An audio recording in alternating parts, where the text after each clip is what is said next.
Welcome to the Embodiment Podcast. This show is for you if you see the body as more than a brain taxi. It's for people interested in coming home to the body as a holistic aspect of who we are and how we live. Episodes contain practical tips, exercises you can take away, and interviews with embodiment specialists from around the world. I'm your host, Mark Walsh. So on the show today, Peter Blackaby. So Pete Blackaby is one of the better known yoga teachers in the UK. I've done classes with him on and off for nearly 10 years, I was thinking the other day. He's got a new book out, Intelligent Yoga, the second edition, which is mandatory reading for the Embodied Yoga Principles students. Trained osteopath, been doing yoga for how many years now, Pete? 40, and unusually is with me today in person here in Brighton. He's a Brightonian. So Peter, welcome. Hi Mark, it's very nice to be here. So this is actually the second time we've had a conversation, because the first time was the early days of the podcast and I forgot to press record.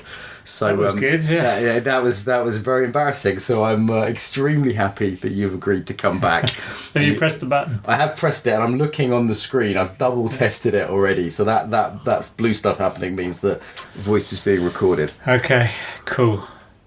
So we'll open in the normal way. How did you get interested in the body and working with the body? Well, I mean, we'll be fairly brief through this without it's boring. I wasn't an embodied kid, I was dyspraxic. I wasn't a sports kid. I didn't get put for the football team, that kind of thing. So I never got into my body. I kind of got into drinking and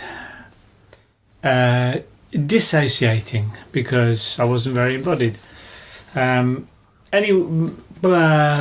what happened was a friend of mine from school I was also a bit of a hippie, and one of my friends who was at school went to India, did the hippie thing. He stayed with the Kampati yogis, the naked. He spent 18 months hanging out with proper yogis. They're the hardcore ones. The hardcore ones, yeah.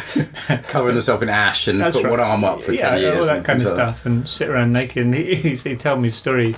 He took his whole stash of dope with him, And one of these guys just ate the whole lot in one go. This is about a month's worth. He said, the reason they all have these magical stories to tell is because they're completely stoned. Anyway, he came back from India at some point, and he was living with me at my house and telling me all these fantastical stories. And I thought, I've got to try this, And I did. And the way I tried it was by going to India. I went to the local library where there was a sweet old lady teaching Iyengar yoga. And that was really my intro. Looking for magic and actually finding for the first time my body, which was, I think, very good for an undisciplined young man. I was 24. It got me in touch in that kind of way Iyengar yoga does get you in touch with your body in a kind of rather harsh, stretchy, forced way. But that was exactly what I needed, I think. And it also provided. I was also, I think, naturally a little bit flexible. I could always sit fairly well cross-legged, which was an advantage. And I mean, I wasn't very flexible. I think I had to work at touching my toes and things like that. But I was certainly perhaps a little bit more than most of the people in the class. And that was the first time in my life. I'd been more than halfway up the hill, Interestingly, I think most of the guests we've had on weren't sort of naturally sporty or athletic kids. Yeah. So I think, being a little bit disembodied or clumsy, intellectual or a little bit alternative seems to be more where people come from who end up embodiment teachers rather than kind of people who are just naturally athletic or the strongest kid in the class. Yeah, although you do certainly find that they're very, you do get a lot of dancers and ex-gymnasts who become well, we'll come to that. Yeah. That's a different phenomenon. We can come to that. So you started Iyengar, which for those listening who don't know, tends to be sort of quite form-based, structured. You talked about, for me as a young man with martial arts, similar sort of benefits of discipline maybe in structure and form. But then, you then found the work of Vanda Scaravelli. Yeah, that's quite a bit later, yeah. I mean, there was one little hiatus I should probably introduce, is that once I qualified as an Iyengar teacher, so after I'd been doing it about 8 years, I studied osteopathy, another kind of discipline of the body, became an osteopath. And those two things were strangely, they're both very structurally based, they're very form-based, or they were at the time when I was studying it, but they weren't the same. They were different, and there was a conflict, and that's what really got me to think. I was also hurting myself. Actually, started to hurt myself doing yoga. Well, there's two things I find that question form, isn't it? One is when you meet another form which says, "Well, no, this is the way to do it." Yeah, that's right. Whether it's another system when I study yoga, then you go, "Well, hang on a minute. They both look like there's something in them." So one of them's got to be off, or both of them are off. Something's going on here. And the second one is people who just hurt themselves. I think the third one's probably sort of abuse and scandals and things like that. Well, yeah, I think, one has a guru at the top, Iyengar, an infallible authority, and the other has science, another infallible authority, in conflict. And at some point you have to go, whoa, one of these, which one? Actually, they were both wrong. So.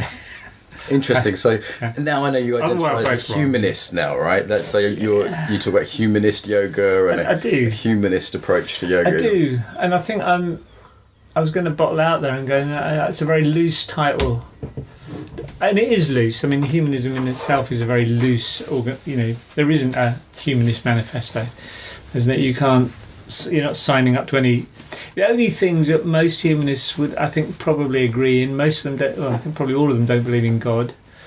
Most of them will not believe in, they're naturalists, they're not supernaturalists. So there is that in common. Other than that, what I like, because that's where I'm coming from, other than that, it's about how do you help other people flourish. What's not to like about that?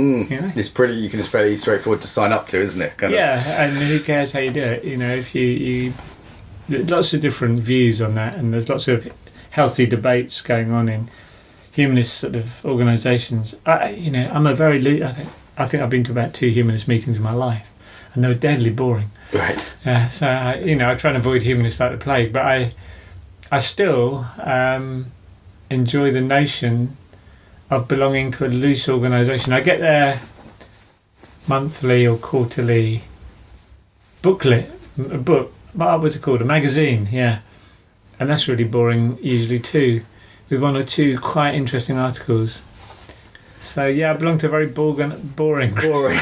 So in a yoga context, however, it's quite radical. So here's in some ways you are a proper yoga rebel, you are a yoga radical in that you don't sign up for the kind of guru stuff. You look at, for example, in your latest book, which I highly recommend, there's a whole section on sort of looking at traditional postures and saying, triangle pose may create kind of shearing here, and warrior can twist the knee here. And, you actually critically look at what for many people is presented as ancient wisdom, though it's not, and the kind of is presenting as this is how you have to do it, and you just look at it fairly critically. It's almost like yoga hasn't had a renaissance. Yeah, I mean, I the stuff about asana, people will be arguing it's not just in yoga you get all these debates, but you're right. One of the interests, I suppose, that has been on my mind for the last 20 years really is how do you decide what kind of movements are useful for a human being? How do you make those judgments? And clearly some movements are very human and normal and good, and some aren't, and some are just pointless. And trying to sift those things out has been an interesting process. I feel I'm a bit beyond that now. I've kind of got that one out of my system. Yeah, I think I did that with the first edition of the book. That was what that was really about. How do you judge what's a useful movement, what's not? How do you make those distinctions? How do you back that up? And then what poses are you going to teach? How are you going to teach them? That seems to me very basic. If you're teaching a physical form, teach something helpful. One thing that is really radical in your book, which might slip through for people, is that every posture says purpose. Now, when I work in business training, that's you have to do that for everything. Like, this is why we're doing this. That's mandatory in business. They won't give their time and money otherwise. And why should they? Yeah. Actually, it's fair enough. But actually, in yoga, that's quite unusual. And I suspect, I've never seen a yoga book, and I've got 30, 40, I've never seen a yoga book that said, this is the purpose of this posture. Okay, good. And I thought that was quite interesting. It almost slipped past me, and then I went, Well, I think that comes out of the idea, one of the things that sometimes, I go and teach yoga day somewhere, and people have read my book or something, or they've heard me talk about it, and they quite like what I'm saying. They say, it makes sense. And then they'll ask me a question like, well, Pete, how do you teach Trikonasana? Yeah. A big question like that. And my response is, well, I don't know, because why are you teaching it? That's a secondary question, isn't it? Yeah. The first question is, why would you teach a version of trikonasana? Yeah, what's the point? When you say purpose, what's the point of teaching anything? And often that, you'll get a kind of odd answer. Well, I think it's an odd answer, like it stretches my hips, or I don't know, it strengthens my quadriceps, or something like that. And I find that a very unsatisfactory answer, because that's breaking the body into bits, and we aren't in bits. I was in your class a few years ago, and I had a kind of light bulb moment. I went, oh, Pete's actually doing something completely different than most yoga teachers, even though it looks like many of the same shapes and some slight variations that are a bit more Scaravelli, or a bit, you've taken a couple out and put a couple in or whatever. But I went, oh, he's doing something different. So I think that we need to, because this word yoga covers so many different things now. That could be fitness, could be sort of something esoteric, could be my own stuff, kind of psychological. Like, what is the point of your yoga, Pete, now? Well, I think it's layered, like many things. On the bottom layer would be, you want to have a body that doesn't interfere with your life, so you should be doing things to keep it healthy. So this is sort of maintenance of functional movement patterns. I call it maintaining normal human function. Great. So, for example, when I'm in a hotel and I only have 5 minutes, I do something from you, which is 3 directions of spinal movement. So I go flex, extend, side bend, twist. Do that a few times. That's my sort of body moving. One of the major pieces of body movement, because everything hangs off the spine. And there's a few things on the hips. You do cool stuff with the toes that I've been playing with for a few years now, and I've seen my toes learn, moving all kinds of cool ways. Mapping your toes. Yeah. So now I've got a kind of that's just maintaining basic functionality and wellness for the things of my life that involve walking around Brighton and playing with my niece and all the rest of it. Yeah, so you've got that. That's the bottom line, and that's probably a level at which a lot of people engage in yoga, and that's fine. A lot of the people come to my classes, they're busy, they've got lives, they've husbands, wives, work, other things they do that they're interested in, but they want to keep moving, keep healthy. And someone younger than me in yoga on Thursday, Pete, freaked me out. Yeah, it was, wasn't it? So I was normally I'm the youngest one there at 38, but it's true. But that's no laughing matter, is it? When you're 70 and or you're extremely busy and you only can make one yoga class every couple of weeks, and you just need a few simple movements. It's a point that I sometimes make. A lot of people who come to my yoga classes, regular classes, don't have a lot of time. I want to make yoga as simple and as easy for them as possible, for that kind of level of engagement, and that's appropriate for those people. Then there's another kind of level of engagement. So you've decided on what kind of shapes you want to teach. You've made some kind of critical analysis about what ones are good for bodies and which ones are harmful for bodies. So you teach the ones. I just want to pause that critical analysis. That's still rare, Pete. You say that like it's normal in yoga, but it is still unusual. I'm not sure most yoga teachers would know how to make a critical analysis. Well, I have worked hard at that. Genuinely, I've worked very hard at particularly that, and I made a lot of mistakes in the past. Believing osteopathy was a way in, and my judgment should be made on that kind of biomechanical model. And you realise that that's very fallible, which kind of leads you into the next part, which is more about how we organise ourselves, how bodies are organised, and I think Iyengar yoga and osteopathy think they're organised at a structural level, and of course I think most people who are on the case would understand that we're organised at a neurological level. Can you just find the difference between those? Yeah, well, the old view, what I would call the old view, the old structural model of looking at a body would be you try and analyse a body's posture in terms of the muscles that are tight, the muscles that are weak. You stretch the tight ones, you strengthen the weak ones. And it's mechanistic that we're pulleys and levers, and you just got to pull on the meat to make it longer. That's right, and it's like putting up an old tent, you tighten the guy ropes up until the frame's in the right shape. Right, got it. So, that kind of thing. And that's how you get a body into balance. And it manifestly doesn't work because that's not how bodies are organised. Bodies are organised, in neurological states of being. We have a way of knowing ourselves, which is expressed through the body, but is known as a as a pattern in the brain, really. Mm-hmm. So this is one thing I love about your work, is it's not looking to stretch or strengthen. Like, it's fitness, that's fine, that's a separate category. You're not doing fitness, right? No, well, I think it's a good distinction to make. If you exercise, what I would call exercise or fitness, is aiming at working on structure. I'm not complaining about that. I call that exercise. If you want to make your muscles bigger, go and do some exercise. If you want to run further, go and do some exercise. If you want to, I don't know, stretch your body, go and do some exercise. But if you want to understand how you're organised, then do something else. Do yoga, at least. Yeah. So I always say yoga's not a very good form. As someone who's really studied, like, for example, muscle building or flexibility from sports science, I've studied some of those things, and it's not a good way to go about it, yoga. Like, it's not it's possible, but modern posture yoga isn't a good way of building, say, muscle strength. No. And it's not even that good a way of building flexibility. I've seen much better results in terms of range of movements from Feldenkrais, for example. Yeah. Which is much more aligned with your point of view, actually, interestingly, ironically.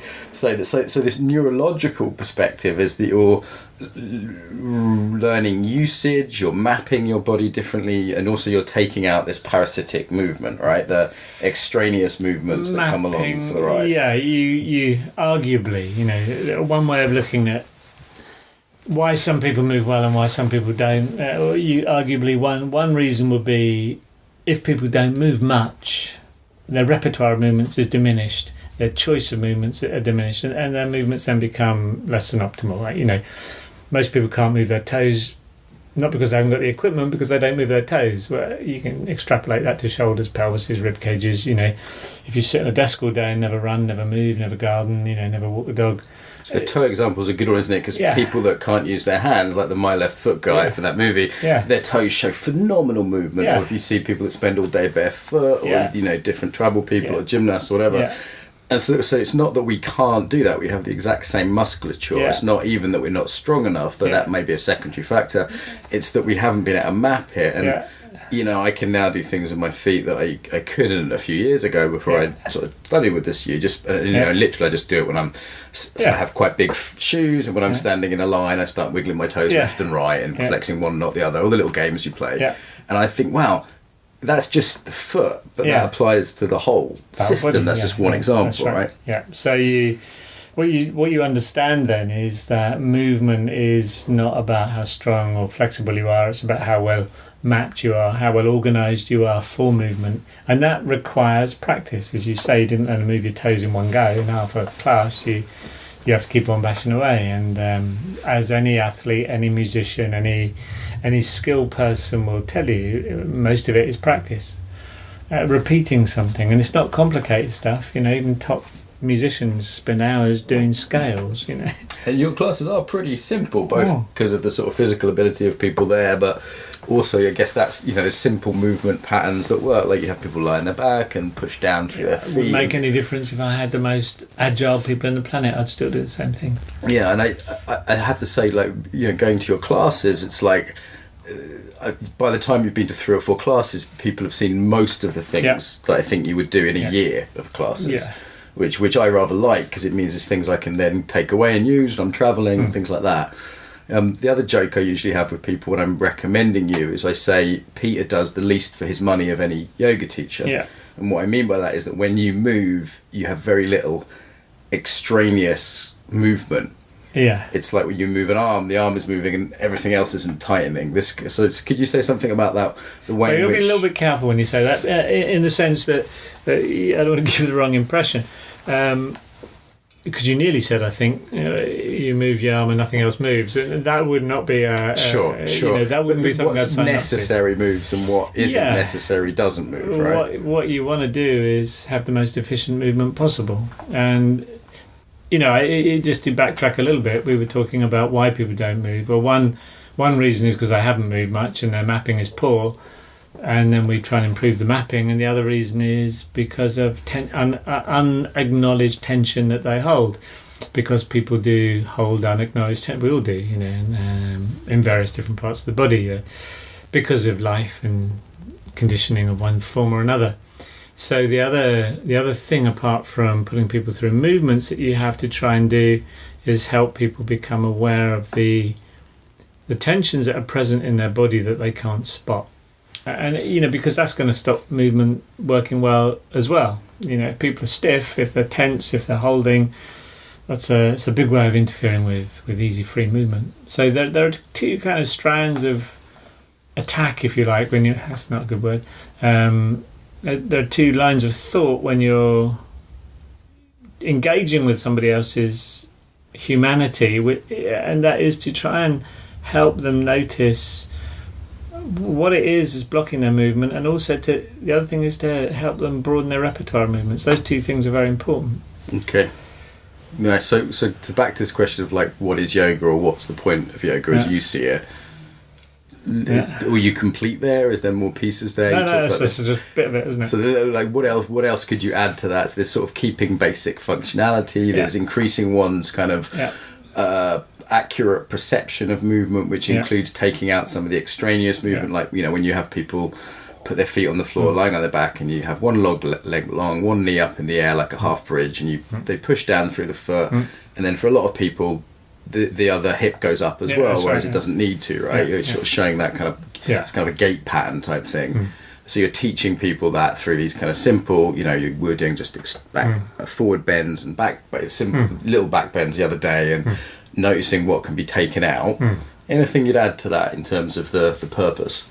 Well, here we're just talking about movement, and what sneaks into it then is, of course, that to notice these kind of things you have to pay attention, and you have to pay a particular kind of attention. You can't, if you're just doing movements by, I think in my book the analogy I've used is, if you wanted to improve your throwing of a basketball through a basketball hoop, and you've never, you're not an expert, someone like me or you, assuming you don't do that. Okay, so we're standing there, we've got 20 balls, and we're lobbing them at the thing that's, I don't know, 10 yards away, and you've got to improve. Someone says, I want you to improve. You wouldn't just stand there hurling them at the hoop. You wouldn't just pick them up and hurl them there. You'd be paying some kind of weird attention, or not weird, but some particular kind of attention to what you were doing. The position of your hands, the set of your feet, there would be an internalization, an internal focus as well as an external focus, to help you monitor your body's state whilst you're doing something. That's an interesting kind of attention that I think we should be bringing into our yoga practice. So when you do dog pose, you should try never to just do dog pose. You should be always monitoring it to see if it feels okay, whether it's the action is smooth, if you still feel grounded, if you're holding more tension than you need. In the same way as if you were trying to improve a skill, how do you improve your dog pose? Because one dog pose looks a bit like another. The only way you'll notice is that it feels better each time. It feels more comfortable, more at ease, you're using less effort. All those things are signs of improvement. And that won't happen if you just do it by rote, I would argue. Yeah, so that's developing, we could say, a somatic yoga or a felt yoga. So it isn't just the making of the shapes that's important. Like, in the Iyengar book, there's the sort of straight lines drawn, this is what it should look like. And you don't actually need to feel through that. You're just looking, okay, are the pieces in the right place? Am I doing what I'm told? And then, as I understand it, Vanda Scaravelli came along and said, okay, but it's the feeling that's important here, and that's where the real education is coming from. Yeah, I think, well, she turned it from a top-down to a bottom-up approach. That would be what I would say. Iyengar's all top-down. Put your foot there, put your arm there, put your leg there, bend your knee, turn your skin on your thigh out, turn the... whatever the instruction. Top down means instructions, right? So it goes in your head and then down to your body. You got to think about it. You got to listen. You got to think about what you got to do, and then you got to act it out. So that's going through your brain before it gets to your body, and that's called top down. If you're trying to sense, feel tension, comfort, grounding, the floor, that's bottom up. It's a sensory based approach, not a cognitive based approach. Obviously, you have to cognize some things. You're coming onto all fours, or you're standing up onto two legs. That's an instruction or an intention. But then you want to do the as far as I'm concerned, you want to give the minimal instruction, the clearest most basic instruction you can. As you said, it might be look up or look down, or turn around, or reach up with your hand, or something like that. And then the interest really is, how does a body deal with that instruction? So what I'm interested in as a teacher is to see what do the bodies in the class do with an instruction? How usefully do those bodies? That gives me an indication of how well mapped those bodies are.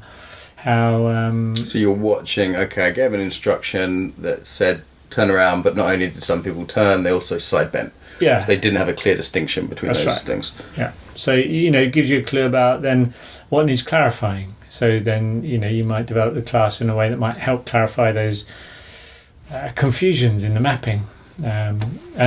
So what I'm not trying to do is see if people can get into a shape.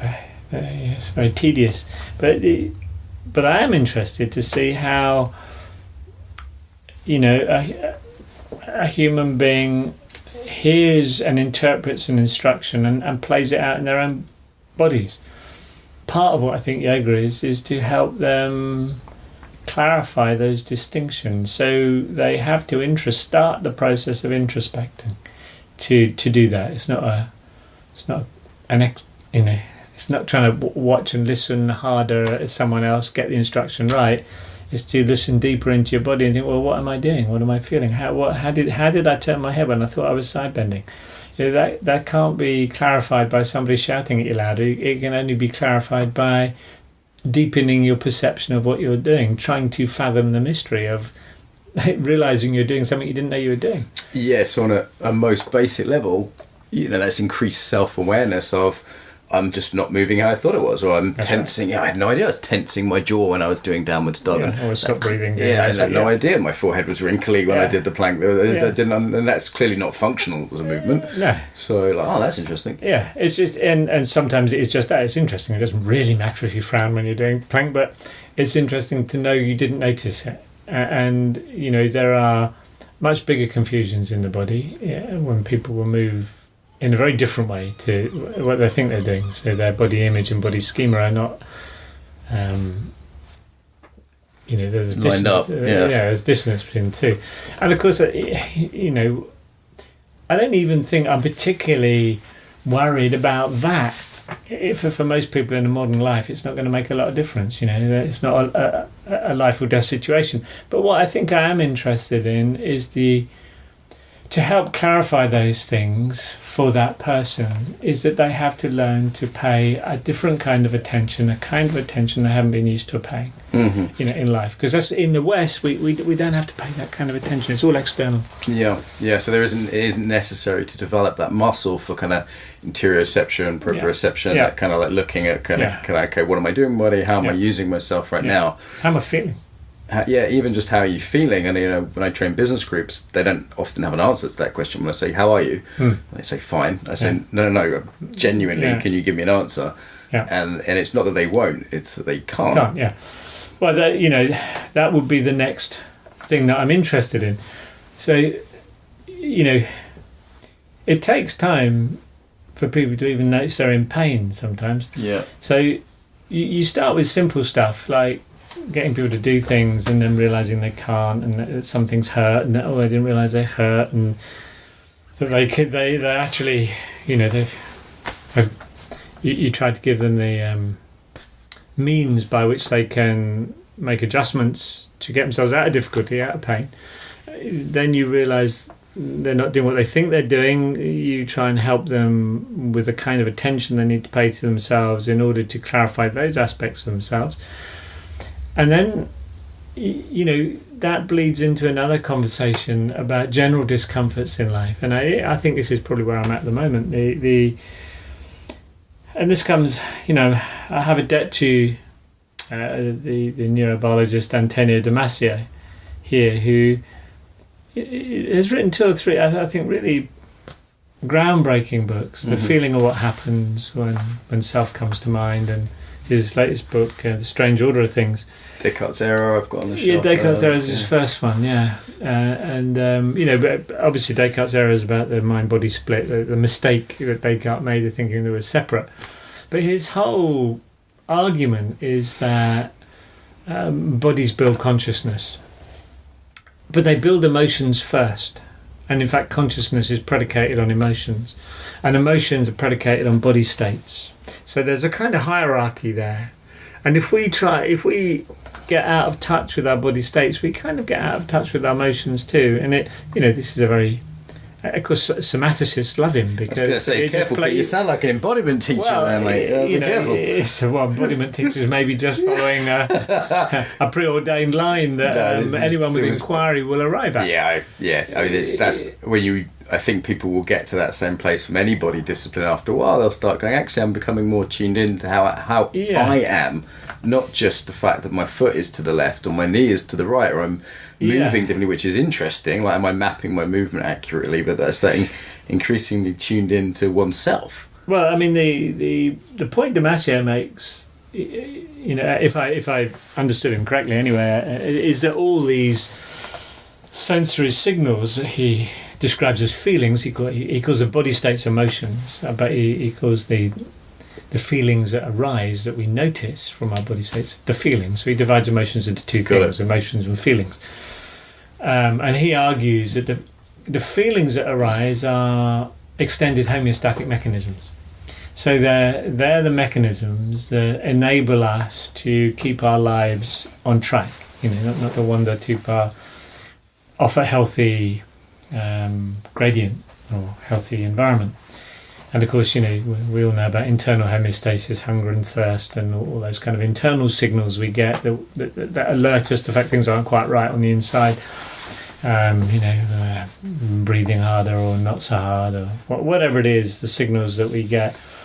He then goes on to say that the signals we get from emotional discomfort are much the same. It's a bottom-down process. I mean, both ways. Like, you're thirsty, so you drink. Sorry, bottom-up processing. You're thirsty, so you drink. It's some sort of emotional thing. You go, hang on a minute, maybe this relationship isn't right, or someone's crossing my boundaries, or And they're always uncomfortable feelings. That's the point. Those kind of feelings are always discomforting in order that you change your behaviour to quieten them down. In English, there's if you look at words for different emotions, only 25% of them are for what we could call positive emotions or needs met emotions, because the message there is quite simple. It's just do that again or do more of that. It's less behavioural change needed with a positive kind of thing. And also the discomforting ones are life-threatening, whereas the positive ones aren't. They're life-enhancing, but they're not life-threatening. So the most important ones we're going to survive, to reproduction is don't fuck your life up.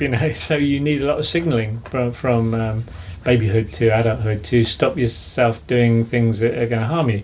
So the part of Damasio's argument about... See, I mean, I don't know about you, but I think a great number of people end up in life in places where they're not particularly happy. Yeah, I've coached a lot of people on life purpose, and one of the first things I do is get them back in touch with their bodies, because then they're realising what brings them alive. Like, I was with my sister the other day in Shrewsbury, and all day she'd been a bit down, but then we saw a kid's bookshop and she just lit up and ran across the road to it. And I said, Maz, your job doesn't do that for you. And she's like, no, it doesn't. I said, have you ever thought about starting a bookshop? And she was like, wow. She started really sort of talking to me about it, because but that was a bodily thing that she just wasn't necessarily aware of how different that was from how she'd been the rest of the day. Sure. And once you recognise that bodily states signal different things to you, one of the things one of the things I'm trying to practice much harder is to notice earlier and earlier when I'm feeling some discomforting signals. I think, well, what is that about? What sort of behaviour do I need to change in order to quieten that? What do I need to do to quell that? Yeah. Because if I don't, it's going to get louder. You want to hear the alarm when it's just going off a little bit rather than screaming. Don't wait till the house is burnt down. Before you hear the fire alarm. You seem a little bit out of sorts today, Pete. When you walked in, I'm not taking it personally. So it seemed like you just tired today, or no, I've had a very busy weekend. No, I'm all right actually. What's that signal? Because I just noticed you're a bit different from how the listeners probably won't hear the difference. You just sound very amiable, but I'm probably looking away. I'm thinking when I'm talking. I do that. That's why I didn't want to visual. I much prefer to sort of think if I'm if I'm talking on the phone, I'm prowling around the house. Yeah, I understand. And no, you've just got me interested in what I'm talking about. Okay. This is my interested face. It's the interested face, resting interested face. Okay, so we're talking about Damasio and noticing emotions. I mean, this starts to bring us into the territory of sort of the link between life and yoga. Because I think it's a totally valid form of yoga, which is looking at movement and function. And I'm a fan of that, and I'll probably become increasingly a fan of that as I get old and wrinkly. And this just basic functionality of the body, and then there's a training of the interoception, the intention, super useful, a number of things we're talking about. This is really linking us to sort of the so what for me of yoga, of how does this show up in life, how does this impact the rest of life? Yeah, well, traditionally yoga is a form of soteriology. Really, it's a way out of suffering. It's like Buddhism in that sense. And that's what I'm interested in. How do you help? We started off the conversation about humanism and how do you help people flourish? Well, I think for a lot of people, first of all, you've got to stop them suffering, and that's and I think the thing that we're missing in the West, most of all, the West. I don't really like that, but our kind of culture is the disengagement with the bodies, the lack of noticing how we're feeling and how we can sort of zombie our way through life a bit. And I know so many people. I've taught many people now whose lives have slowly changed and morphed, gone in very different directions, become very different people as they've noticed how they feel. Yeah, there's a few versions of that. This disconnection from life purpose and what really brings people alive. That's a big one. But another kind of maybe less kind of grand sounding one I've seen in my own life is just looking at the pace of life, or the amount of work that I do. And even though I like my work, there's a lot, but there can still be a way I go, wow, this is brutal. And we live in Brighton, which is a little bit kinder and easier than, I went to a lunchtime yoga class and had a walk by the sea at 8:30 in the morning. It's a pretty pleasant life, but we're still to some degree caught in that kind of London, Moscow, New York vibe of, right, faster, harder, more, do. And just actually recently I've just been kind of increasingly feeling how abusive that is. Yeah. I'm going, you know what, I don't want to live that way. That's too much. Yeah, well, I think I got there about 5 years ago, but I'm quite a bit older than you, so I know. if you're doing it now, well done, because the earlier you get out of it. It's a hard one, we've all got to earn money, it's a puzzle, but I don't know, I strangely, the material side of life has never been a big part of my life. I've never been very rich, I've never been very poor, I've gone through sort of ups and downs. Escaped by some things by seat in my pants, but it's never been a worry. Yeah. I never think. I don't dwell on it. I've never.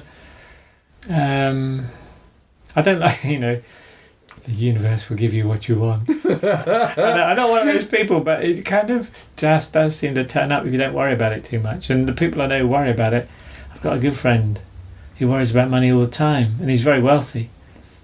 But I wouldn't swap my life for it. No, I mean, being wealthy isn't getting free of that either. I know people who have a lot of money in the bank but are constantly stressing about it. And well, you're worrying about I just sort of don't think about it. I had a Chinese meal last night. I didn't think to check my bank account, but equally I was, I'm not super rich, So but I don't. You can tell by the state of my clothes that I don't spend a lot of time worrying about. He's not dressed like an Instagram yoga girl, for those of you who can't see him. Thank you.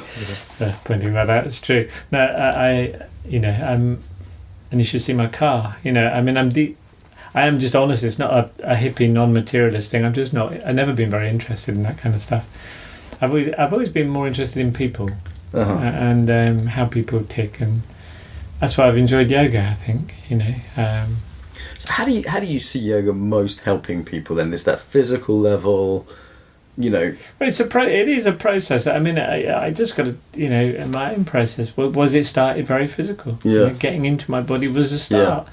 And then getting into feelings, and then noticing feelings are to do with relationships. Most of the discomforting feelings I have aren't because I don't like the colour of my walls. It's because I'm not interacting with another human being properly. Well, this really struck me today in yoga. I was just at yoga a few hours ago at the Buddhist Centre.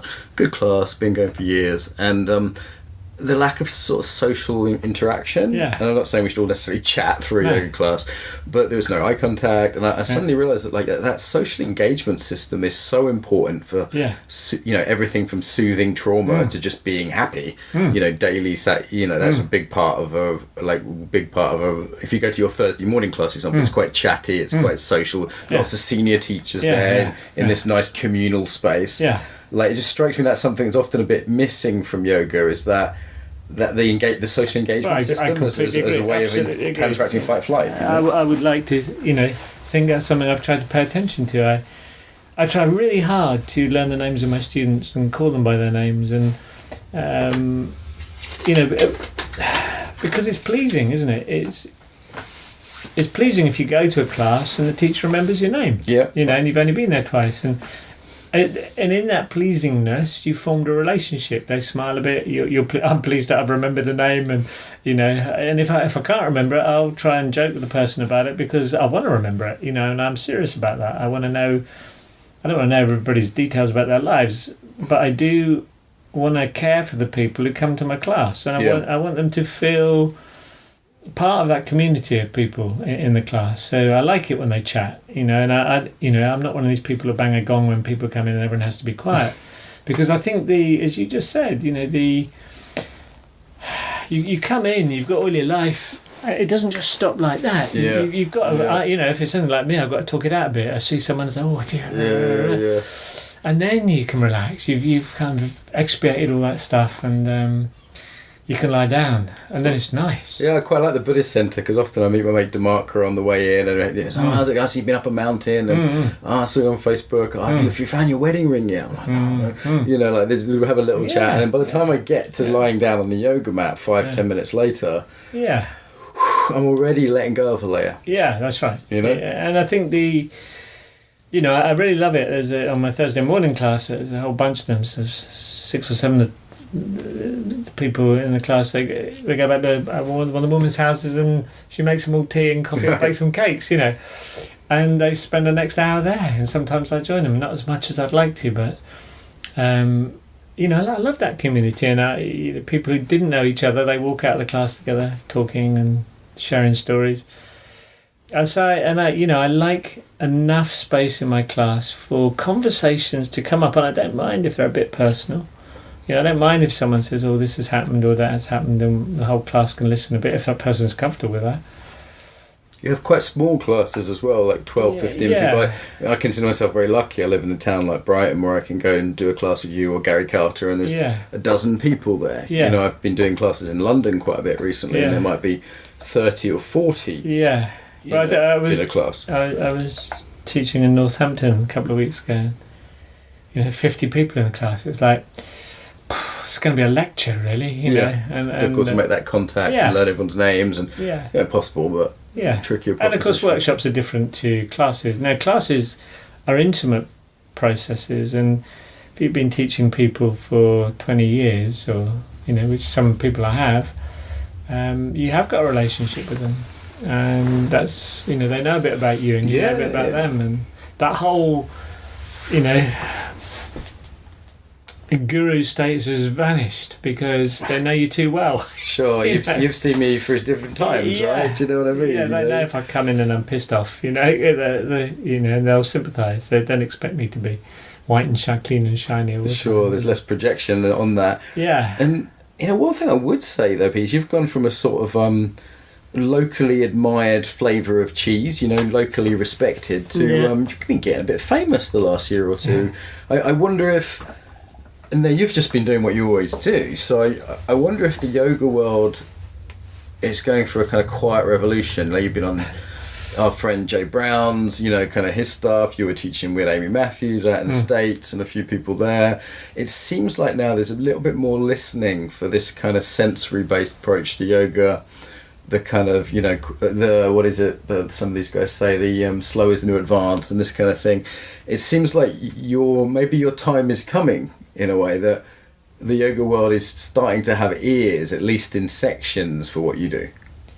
Yeah, I was. I think Jay Brown used that phrase on another podcast I did with him quite recently. Quiet revolution. There was the hoo-ha on social media about that, revolution in yoga. We don't need revolutions in yoga. Missing the point that that's not what he meant. They obviously hadn't listened to the podcast. They just heard the word revolution.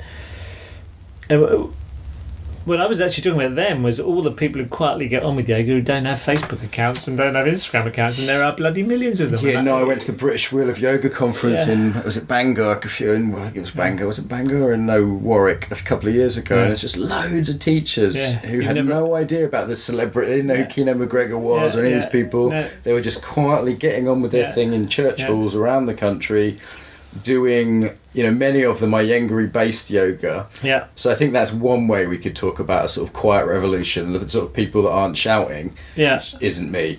And then there's another group which, I'm quite happy that I love that the noisy group. revolution. That's my mum. That's my mum. I love that group. There's no problem with them. But then there's another group who are just sort of more waking up to this sort of somatically informed. Yeah, so there are two types of quiet, you're right. One is those people who are getting on with yoga and not broadcasting it, and I have a deep respect for all those people. And I have more time for them probably than most types of yoga. And then you're right, the slowing down, the taking out of what I call yoga exotica, people not... There are people now who are paying more attention to sensory feedback, to feelings, to listening, that kind of stuff, and that's got to be a good thing. Yeah, do you think seems to be some influence from like Feldenkrais and Alexander or other things? Alexander's a bit top down, but from other disciplines, body psychotherapy, dance movement therapy, or is it just body mind centering for sure? Yeah. Vanda. Yeah. Or do you think it's just the yoga world sort of growing up and realizing that? I think it's a confluence of things. I mean, enough people have hurt themselves doing stupid yoga. Now that there's a kind of reassessment of what they're doing. So a lot of people are going, this really... I like that you're now using the term stupid yoga, because I interviewed you for YouTube 5 years ago, Pete, and I said, you wrote a book called Intelligent Yoga, what is stupid yoga? And you delicately sidestepped the question 5 years ago. Okay. Well. So stupid yoga is this just doing shapes no matter whether it feels good and whether you hurt yourself, right? Well, it's stupid if you're doing something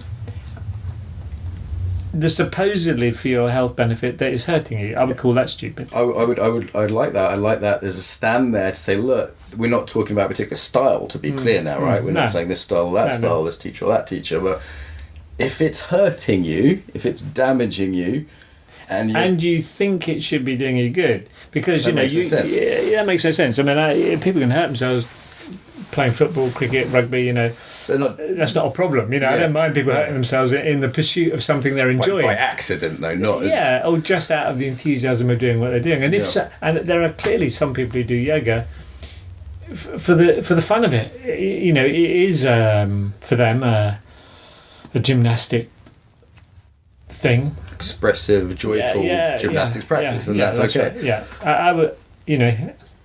If I got on my yoga high horse, I would probably say that was performance yoga, which could be a thing. But if you come back to the notion that yoga is a way out of suffering, but hurting yourself doesn't seem like a very good plan.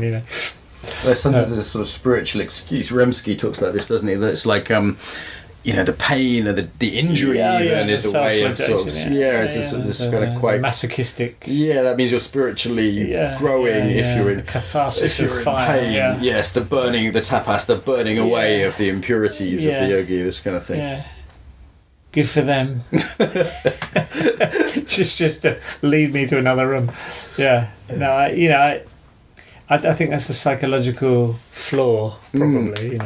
A few years ago, I was quite down on yoga, and I was quite sort of bitching about it all the time. And I started a Facebook group about this called Yoga Renegades, and I did a video called "All the Ways of Yoga's Wrong," and maybe I'm just getting older and I'm mellowed a bit, but I also do really see a lot of hope in the way the yoga community. No, you've got to take seriously the fact that there are more people do yoga than any other of these disciplines. Combined. It's just everyone does yoga. So if the big funnel is sort of commercialized, commodified yoga, and it's funneling people into yoga that we'll funnel down and filter into things that are more helpful. I was at a conference the day before yesterday, in Wolverhampton for the IYN. They're having a... You got all the exotic gigs, haven't you? Yeah, Wolverhampton was great. Hawaii, Bali, the Black Country, sorted. That's the sort of places I go, yeah. Or Toronto in the winter, you know. Yeah, I've stopped doing Russia in the winter. I've had enough. I told them not again next year. Cold, yeah. So, yeah, I'm sorry, you're in Wolverhampton. Anyway, I was in Wolverhampton. It was a conference called The Future of Yoga, which was a bit pretentious, really, that a few people in England could decide the future of yoga. But actually what they meant was, I think they were worrying about the standards in yoga, you know, these NOS standards, National Occupational Standards, that people are agitating about. And I can't remember why I started talking about this now. It was at a conference, where will we have got injury, lost? stupid yoga, good things, things leading to other things. So that sort of filtering down, that's right. And one of the...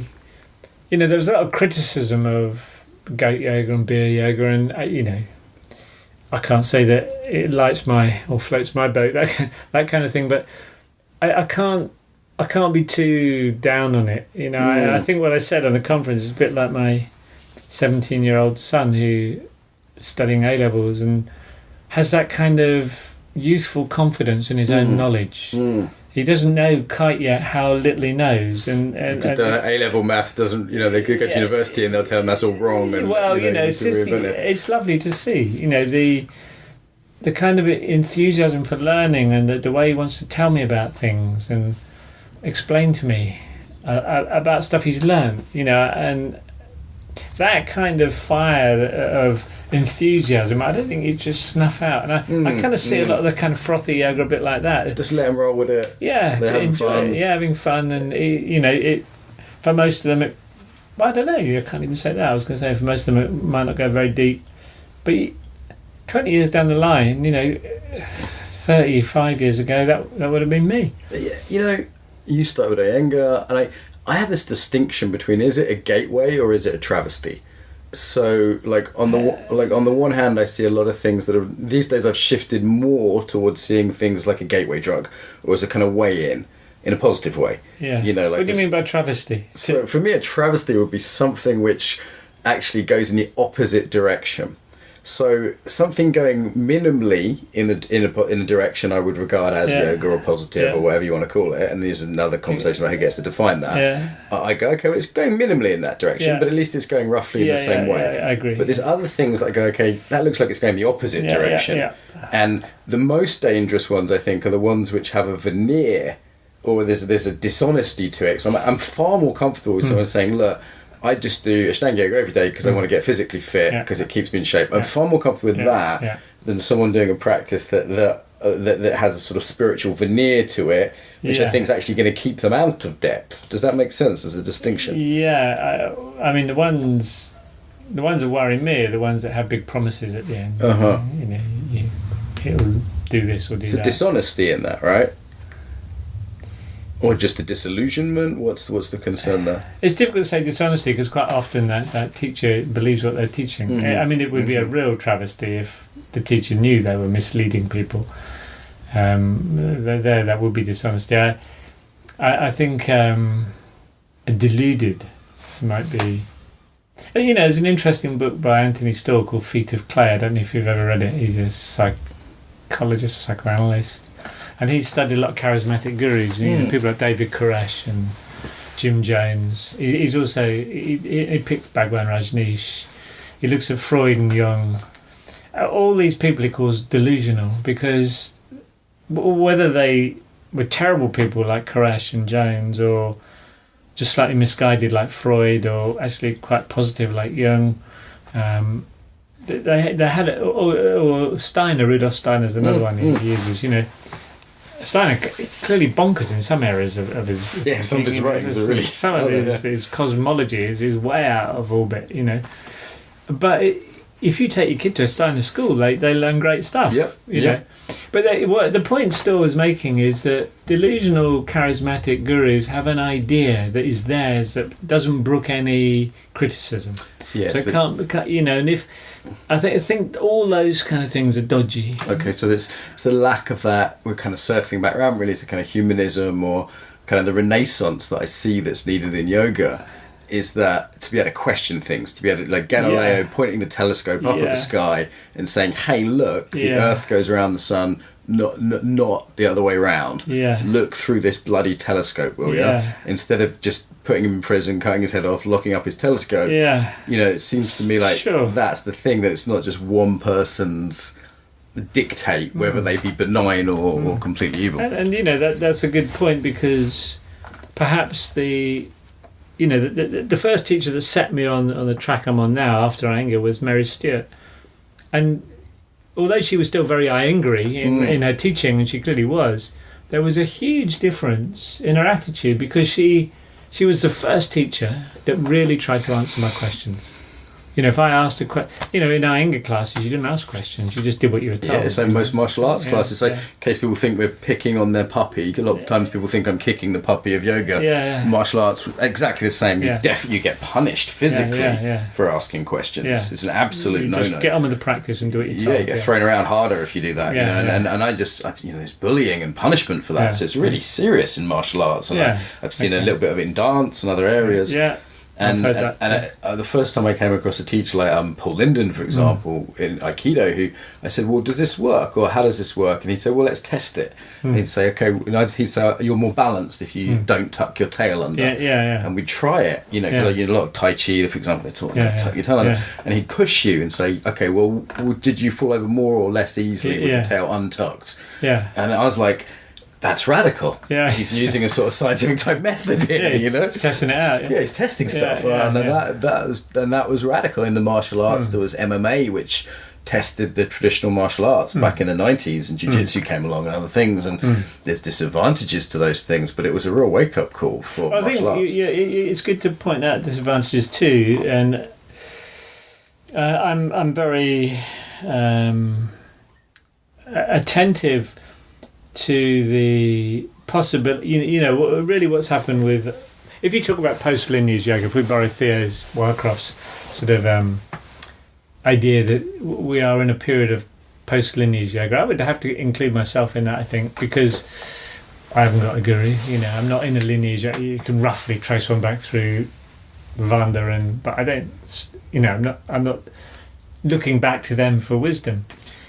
And then, of course, the good thing about that, the helpful thing about that, is you are free to explore more. You know, you can try other things out. And the disadvantage is you've got no checks and balances. You've got no one to stop you, you know, inflating your own world and your own ego and becoming some pompous ass who thinks he's great. I mean, first of all, I'd say, you know, definitely catch Theo's work, because it is really radical and interesting. Yeah, she's a smart it's well cookie, worth looking at. I was hearing her on Jay Brown as well, and just really, really sharp. And I'd say there is a difference between, we could call it fundamentalist and postmodernist. There's a modernist in the middle, and it's almost like the yoga world's trying to skip the modernist stage of development, which this sort of traditionalist, as my guru says, and postmodernist says nobody gets to say, nobody tells me what to do, everyone has an opinion, it's all sensitive, feelings-based kind of stuff, with probably a sort of far left kind of agenda in there too. And your favourite. And you know me. But what I'm not hearing is just that normal modernist agenda of, okay, let's try and test things, because in that there's still better and worse, but the question is better and worse for what? It's not like morally better and worse. It's like this is a better method for achieving this aim, as opposed to pure postmodernism or pluralism, which just says anything goes. Well, that's that stage. You said you can't judge one system by another. Pete, who are you to judge me? Yeah, exactly. This is like, well, actually, you've got a lot more experience than me at yoga, and I go to you with a certain amount of respect, with a certain questions, you know. No, you're moving into interesting territory, but I agree.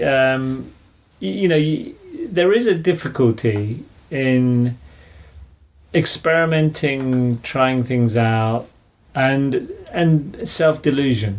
You know, I think I see that a bit in some teachers who have cut themselves free of traditions. That they've got. Well, I mean, actually the yoga world is littered with them, and people who have self-grandized, delusional images of themselves. There's no checks and balances there, though, is there? No checks and balances. So I do. It's probably why I over try to justify a lot of what I do with people like Grachovetsky, Damasio, Kellerman, people who are grounded in good scientific literature. I don't want to stray too far. Is there such thing as evidence-based yoga? I mean, there's people like Rabinovich, who we had on the show, does these great kind of yoga myth-busting, kind of looking at... that's easier. It's much easier to bust say, myths than to do it the other way around. That your thyroid gland is, all that kind of stuff. That's dead easy to diss, if you like. But again, I think most people have thought about, and anyone who knows any decent anatomy and physiology will realise a lot of those rather stuff on the back of Iyengar's book, don't bear any scrutiny. I think some of the sort of supposedly scientific claims in what is still a standard textbook for yoga. I mean, Ariana and I were talking about this, saying, your kidneys or something. So this is crazy, and it's great that there's people, like Matthew Remsky. It's great that there's the kind of people, Mark Singleton, kind of looking at yoga history, and it's great that there's, even people I might disagree with on many things that have like theory, that have radical perspectives. That at least there's questioning. Yeah. At least there's questioning. I mean, that's the starting point, isn't it? You And but a bit like, you said when you started, or a few years ago, you were dissing yoga and criticising it. I think it's important that we get past that, and I feel we've got to that stage. Personally I have anyway. I'm no longer trying to worry about Trikonasana, and I'm still vaguely surprised that some people still do it. Probably the majority of yoga people do it. I'm much more interested now in how you put yoga back together in a very positive way. And of course, to find evidence-based yoga, it's so bloody hard, because anytime I read an article in the news, yoga is good for you. What kind of yoga? It just means it's a meaningless term in the sense that you might. Ariana's research blog and website she has, which brings together a lot of really good quality research, is well worth people out there who are kind of. It feels like there's at least a leaning in that direction.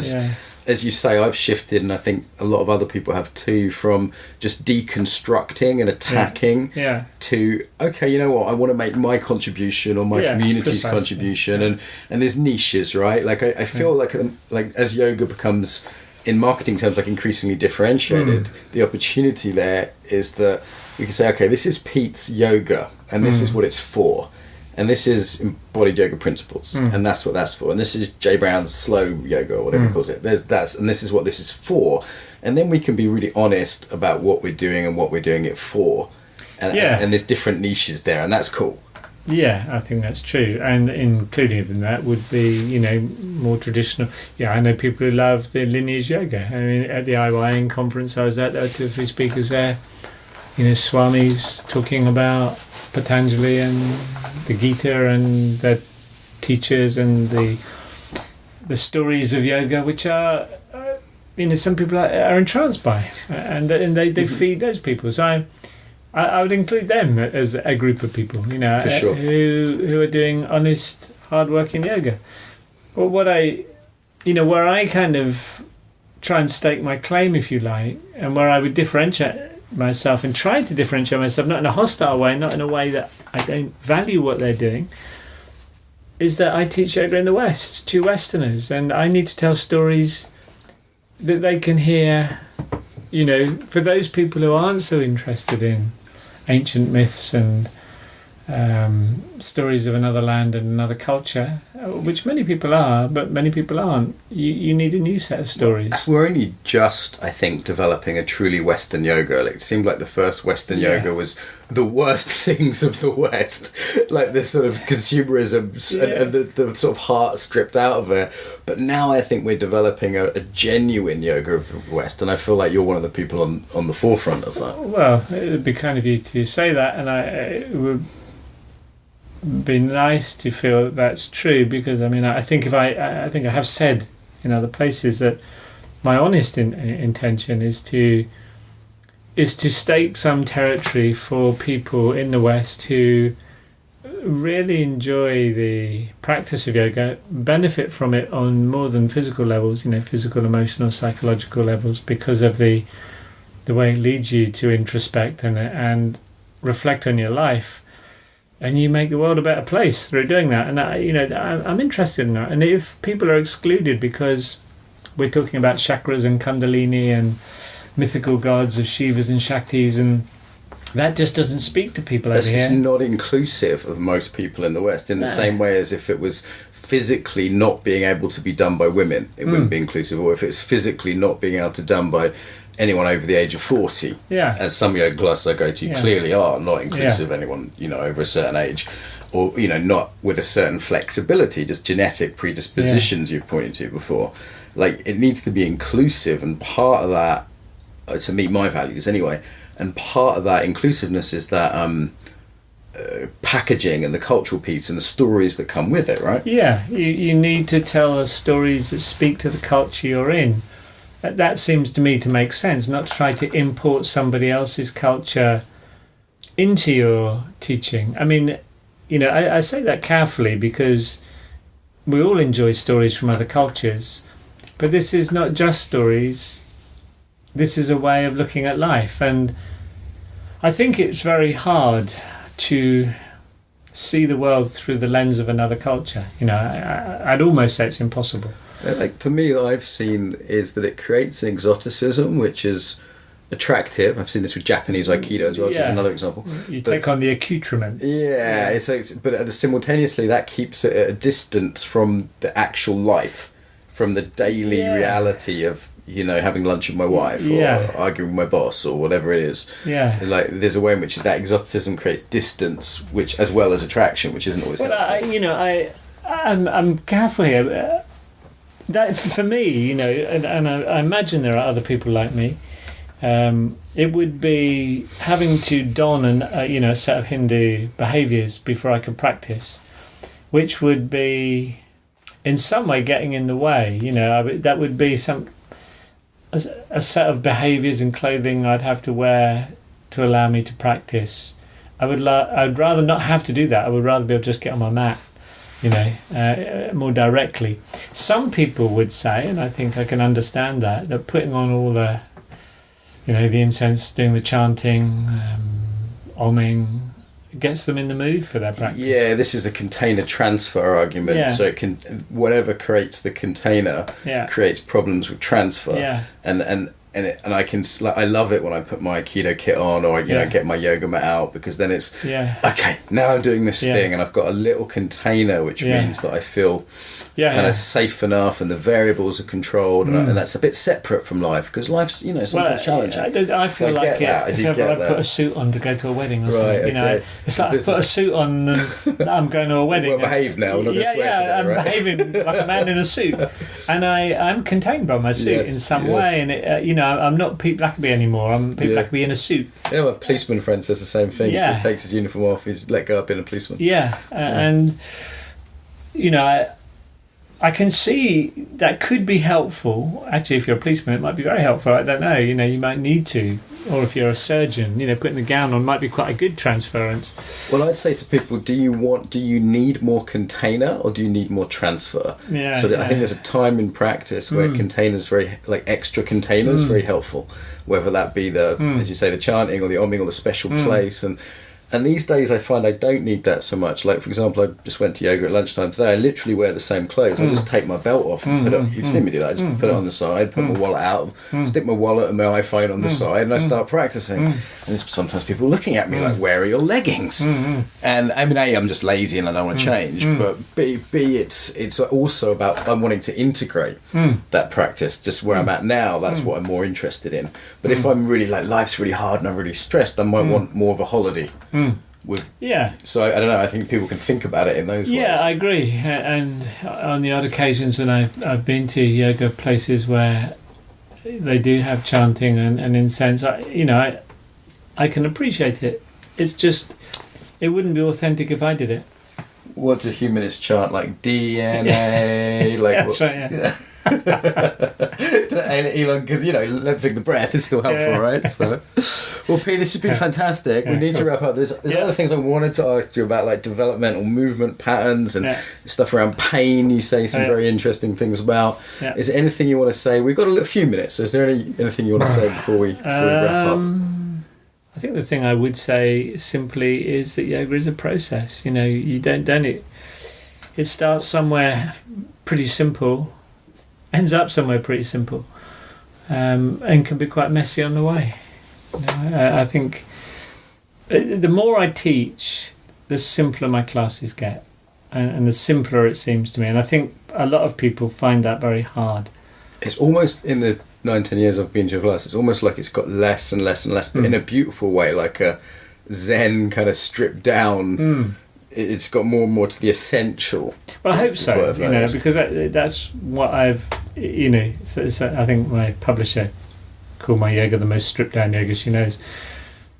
And I hope that's not perceived as laziness. No, because it's been a serious attempt to minimise what I say, to try and make anything I say